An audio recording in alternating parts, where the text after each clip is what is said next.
নমস্কার, জয় মাতারা। আমি অ্যাস্ট্রো হিমাংশু ভাগ্যের দুয়ার থেকে আপনাদেরকে জানাই আন্তরিক শুভেচ্ছা, ভালোবাসা। আশা করি ঈশ্বরের কৃপায় আপনারা সকলেই সুস্থ আছেন, ভালো আছেন।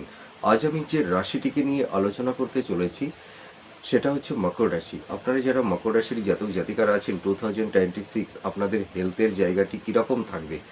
দেখুন, আপনারা যারা মকর রাশির জাতক জাতিকারা আছেন, বছরের শুরুতে আপনাদের হেলথ ক্রাইসিস তৈরি হবে। আপনাদের দেখবেন এই সময় মাতা পিতার স্বাস্থ্য সংক্রান্ত বিষয় নিয়ে আপনাদের একটু চিন্তা থাকবে, একটা মানসিক চাপ থাকবে। দেখবেন এই সময় হয়তো মাতা পিতার হয়তো একটু জটিল ধরনের একটু হেলথ ক্রাইসিস তৈরি হতে পারে, ঠিক আছে।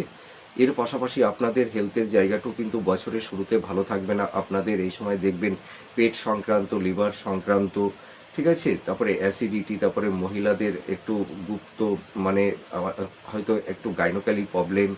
আপনারা যারা মকর রাশির জাতক জাতিকারা আছেন, আপনাদের দেখবেন এই সময় উচ্চ রক্তচাপ, high blood pressure, arthritis, joint pain, চোখ সংক্রান্ত প্রবলেম, ঠিক আছে। তাছাড়া দেখবেন বক্ষ শ্লেষ্মাজনিত একটু প্রবলেম কারোর কারোর ক্ষেত্রে তৈরি হতে পারে।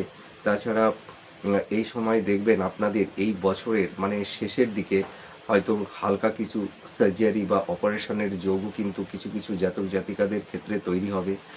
আর আপনারা যারা মকর রাশির জাতক জাতিকারা আছেন, দেখবেন আপনারা যারা বিশেষ করে মহিলারা আছেন, আপনাদের একটু গাইনোকালি প্রবলেম, একটু সমস্যা তৈরি করে দেবে। আর এর পাশাপাশি আর একটা কথা বলতে পারি, যারা বেশি একটু বয়স্ক ব্যক্তি আপনারা যারা আছেন, আপনাদের দেখবেন এই সময় একটু হাই ব্লাড প্রেশার, সুগার, তারপরে দেখা যাবে একটু স্কিন সংক্রান্ত একটু প্রবলেম, হ্যাঁ, স্কিনের প্রবলেম একটু আসতে পারে।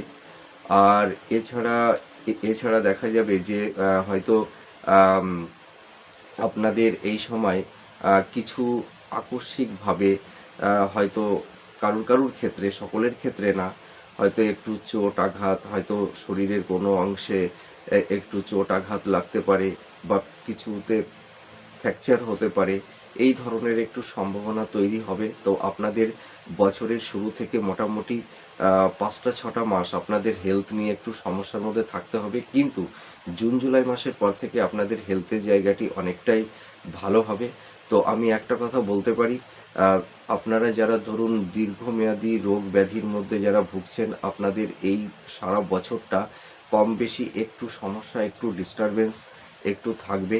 আর বিশেষ করে পিতার হেলথের জায়গাটি নিয়ে একটু চিন্তা ভাবনা আপনাদের একটু থাকবে।